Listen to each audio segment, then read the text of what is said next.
Hello ಎಲ್ರಿಗೂ ನಮಸ್ಕಾರ ಮತ್ತೆ ನನ್ನ ಚಾನಲ್ಗೆ ಸ್ವಾಗತ. ನನ್ನ ಹೆಸರು ವೀಕ್ಷಿತ. ನನ್ನ ಚಾನಲ್ ಹೆಸರು ಸಿಂಪ್ಲಿ ಬ್ಯೂಟಿಫುಲ್ ಕನ್ನಡ.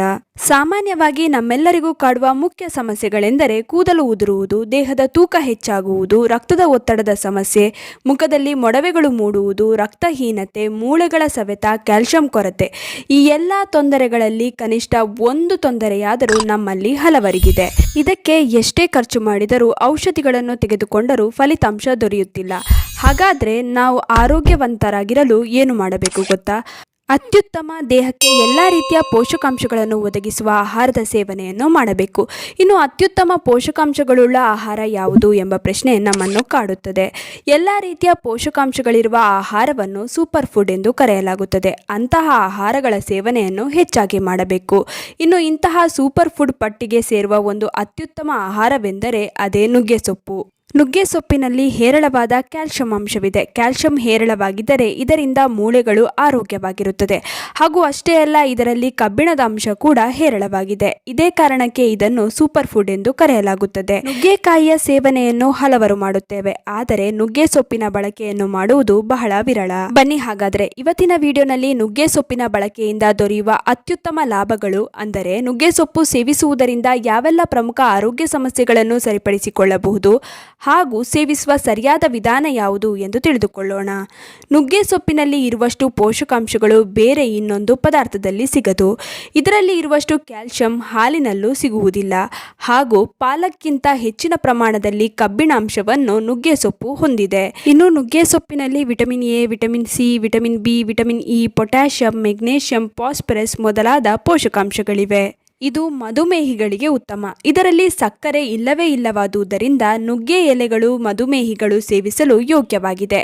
ಮಧುಮೇಹಿಗಳು ಈ ಎಲೆಯನ್ನು ಸೇವಿಸುವುದರಿಂದ ರಕ್ತದಲ್ಲಿರುವ ಸಕ್ಕರೆ ಮಟ್ಟವನ್ನು ನಿಯಂತ್ರಣದಲ್ಲಿಡಬಹುದು. ಮೂಳೆಗಳನ್ನು ಸದೃಢಗೊಳಿಸುತ್ತದೆ. ನುಗ್ಗೆ ಎಲೆಗಳ ಒಂದು ಅತ್ಯುತ್ತಮ ಪ್ರಯೋಜನವೆಂದರೆ ಮೂಳೆಗಳನ್ನು ದೃಢಗೊಳಿಸುವಲ್ಲಿ ನೆರವಾಗುವುದು. ಈ ಎಲೆಗಳಲ್ಲಿ ಕ್ಯಾಲ್ಸಿಯಂ ಸಮೃದ್ಧವಾಗಿದೆ ಹಾಗೂ ಇದರಲ್ಲಿರುವ ಪೋಷಕಾಂಶಗಳು ಕ್ಯಾಲ್ಸಿಯಂ ಅನ್ನು ಮೂಳೆಗಳು ಹೀರಿಕೊಳ್ಳಲು ನೆರವಾಗುವ ಮೂಲಕ ಸಂಧಿವಾತವಾಗುವುದರಿಂದ ರಕ್ಷಿಸುತ್ತದೆ. ರಕ್ತಹೀನತೆಯ ನಿವಾರಣೆಗಾಗಿ ಉತ್ತಮ. ಇದರ ಸೇವನೆಯಿಂದ ರಕ್ತದ ಕೆಂಪು ರಕ್ತ ಕಣಗಳ ಸಂಖ್ಯೆಯು ವೃದ್ಧಿಸುತ್ತದೆ. ಈ ಎಲೆಗಳಲ್ಲಿ ಉತ್ತಮ ಪ್ರಮಾಣದ ಕಬ್ಬಿಣವಿದೆ ಹಾಗೂ ಇವು ಕೆಂಪು ರಕ್ತ ಕಣಗಳ ಹೆಚ್ಚಳಕ್ಕೆ ನೆರವಾಗುತ್ತದೆ. ಜೀರ್ಣಕ್ರಿಯೆಯನ್ನು ಉತ್ತಮಗೊಳಿಸುತ್ತದೆ. ನುಗ್ಗೆ ಎಲೆಯಲ್ಲಿರುವ ಆಂಟಿ ಆಕ್ಸಿಡೆಂಟ್ಗಳು ಜೀರ್ಣಕ್ರಿಯೆಯನ್ನು ಉತ್ತಮಗೊಳಿಸಲು ನೆರವಾಗುತ್ತದೆ.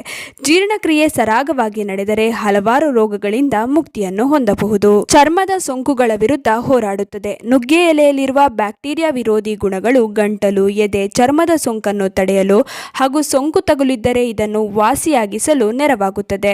ಇದು ನುಗ್ಗೆ ಎಲೆಗಳ ಅತ್ಯುತ್ತಮ ಪ್ರಯೋಜನಗಳಲ್ಲಿ ಒಂದಾಗಿದೆ. ತೂಕ ಇಳಿಸಿಕೊಳ್ಳಲು ನೆರವಾಗುತ್ತದೆ. ಈ ಎಲೆಗಳಲ್ಲಿ ಅತಿ ಹೆಚ್ಚಿನ ಪ್ರಮಾಣದ ಕರಗದ ನಾರು ಇದೆ ಹಾಗೂ ಕ್ಲೋರೋಜೆನಿಕ್ ಆಮ್ಲ ಎಂಬ ಆಂಟಿ ಆಕ್ಸಿಡೆಂಟ್ ಇದ್ದು ಇದನ್ನು ಜೀರ್ಣಿಸಿಕೊಳ್ಳಲು ಹೆಚ್ಚಿನ ಕೊಬ್ಬನ್ನು ದೇಹ ಬಳಸಿಕೊಳ್ಳಬೇಕಾಗಿ ಬರುತ್ತದೆ. ಆದ್ದರಿಂದ ದೇಹದಲ್ಲಿ ಕೊಬ್ಬು ಶೇಖರಣೆಯಾಗುವುದಿಲ್ಲ ಹಾಗೂ ದೇಹದ ತೂಕ ಕೂಡ ಕಡಿಮೆಯಾಗುತ್ತದೆ. ಮೊಡವೆಗಳನ್ನು ನಿವಾರಿಸಲು ನೆರವಾಗುತ್ತದೆ. ಇದರಲ್ಲಿರುವ ಪೋಷಕಾಂಶಗಳು ಚರ್ಮದ ಬುಡದಿಂದ ಪೋಷಣೆ ನೀಡುವ ಕಾರಣ ಚರ್ಮದ ಅಡಿಯಲ್ಲಿ ಕೀವು ತುಂಬಿಕೊಳ್ಳುವುದರಿಂದ ರಕ್ಷಣೆ ದೊರೆತಂತಾಗುತ್ತದೆ. ಅಲ್ಲದೆ ಚರ್ಮದ ರಂಧ್ರಗಳ ಮೂಲಕ ಕಲ್ಮಶಗಳನ್ನು ನಿವಾರಿಸಿ ಕಾಂತಿಯುಕ್ತ ಹಾಗೂ ಆರೋಗ್ಯಕರ ತ್ವಚೆಯನ್ನು ಪಡೆಯಲು ನೆರವಾಗುತ್ತದೆ. ಅಧಿಕ ಕೊಲೆಸ್ಟ್ರಾಲ್ ಮಟ್ಟವನ್ನು ಕಡಿಮೆ ಮಾಡುತ್ತದೆ. ಈ ಎಲೆಗಳಲ್ಲಿರುವ ಕಿಣ್ವಗಳು ಹೊಟ್ಟೆಯಲ್ಲಿ ಜೀರ್ಣಗೊಳ್ಳುವ ವೇಳೆ ಹೆಚ್ಚಿನ ಪ್ರಮಾಣದ ಕೊಲೆಸ್ಟ್ರಾಲ್ ಹೀರಿಕೊಳ್ಳುವಂತೆ ನೆರವಾಗುವ ಮೂಲಕ ರಕ್ತದಲ್ಲಿರುವ ಅಧಿಕ ಕೊಲೆಸ್ಟ್ರಾಲ್ ಮಟ್ಟವನ್ನು ನಿಯಂತ್ರಣಕ್ಕೆ ತರಲು ನೆರವಾಗುತ್ತದೆ. ದೇಹದಿಂದ ಕಲ್ಮಶವನ್ನು ಹೊರಹಾಕುತ್ತದೆ. ನಿತ್ಯದ ಆಹಾರದಲ್ಲಿ ನುಗ್ಗೆ ಸೊಪ್ಪನ್ನು ಅಳವಡಿಸಿಕೊಳ್ಳುವ ಮೂಲಕ ದೇಹದಿಂದ ಕಲ್ಮಶಗಳನ್ನು ಹೊರಹಾಕಬಹುದು. ಇದರಲ್ಲಿ ಹೆಚ್ಚಿನ ಪ್ರಮಾಣದಲ್ಲಿ ಕರಗುವ ನಾರು ಇದೆ.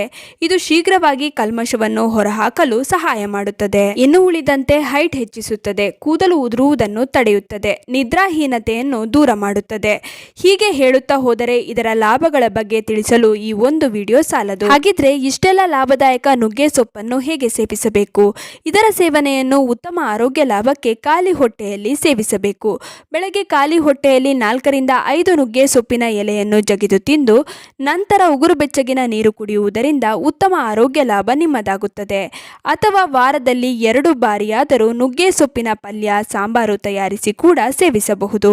ಇನ್ನು ಈ ವಿಡಿಯೋ ನಿಮ್ಮೆಲ್ಲರಿಗೂ ಇಷ್ಟ ಆಗಿರುತ್ತೆ ಅಂತ ಅನ್ಕೊಂಡಿದ್ದೀನಿ. ಹೇಗನ್ನಿಸ್ತು ಅಂತ ಕಮೆಂಟ್ ಸೆಕ್ಷನ್ ಅಲ್ಲಿ ತಿಳಿಸೋದನ್ನ ಮರಿಬೇಡಿ. ಆದಷ್ಟು ಈ ವಿಡಿಯೋನ ನಿಮ್ಮ ಫ್ರೆಂಡ್ಸ್ ಹಾಗೂ ಫ್ಯಾಮಿಲಿ ಜೊತೆ ಶೇರ್ ಮಾಡ್ಕೊಳ್ಳಿ. ಹಾಗೆ ಲೈಕ್ ಮಾಡೋದನ್ನ ಮರಿಬೇಡಿ. ನೀವಿನ್ನೂ ನನ್ನ ಚಾನಲನ್ನು ಸಬ್ಸ್ಕ್ರೈಬ್ ಮಾಡ್ಕೊಂಡಿಲ್ಲ ಅಂದರೆ ದಯವಿಟ್ಟು ನನ್ನ ಚಾನಲನ್ನು ಸಬ್ಸ್ಕ್ರೈಬ್ ಮಾಡ್ಕೊಳ್ಳಿ. ಹಾಗೆ ಪಕ್ಕದಲ್ಲೇ ಇರುವ ಬೆಲ್ ಬಟನನ್ನು ಕ್ಲಿಕ್ ಮಾಡಿ. ಹೀಗೆ ಪ್ರೋತ್ಸಾಹ ಕೊಡ್ತಾ ಇರಿ. ಪ್ರೋತ್ಸಾಹ ಕೊಡ್ತಿರೋ ನಿಮ್ಮೆಲ್ರಿಗೂ ತುಂಬಾ ಥ್ಯಾಂಕ್ ಯು.